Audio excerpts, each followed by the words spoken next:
ભરૂચમાં ઉકાઈની નહેરમાં દૂષિત પાણી. ઉકાઈ જમણા કાંઠાની નહેરમાં પીળા રંગનું પાણી જોવા મળ્યું. પીળા રંગના પાણીથી સ્થાનિકોમાં રોષ છે. ખેડૂતોનો આ પાણી દૂષિત અથવા કેમિકલયુક્ત હોવાનો આક્ષેપ છે.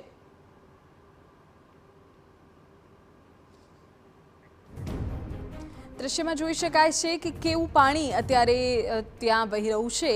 ખેડૂતો આક્ષેપ કરી રહ્યા છે કે આ દૂષિત પાણી છે, પ્રદૂષિત પાણી છે અને તેના જ કારણે આ પીળા રંગનું પાણી તેમના ખેતીમાં નુકસાનકારક પણ સાબિત થઈ શકે છે. ઉકાઈ જમણા કાંઠાની નહેર કે જ્યાં પીળા રંગનું પાણી જોવા મળ્યું, આ મામલે જીપીસીબી યોગ્ય કાર્યવાહી કરે તેવી માંગણી પણ ઉઠી છે.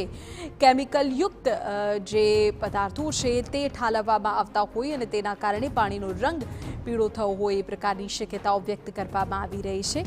દ્રશ્યમાં પણ જોઈ શકાય છે કે કેવું પાણી ત્યાં અત્યારે વહી રહ્યું છે.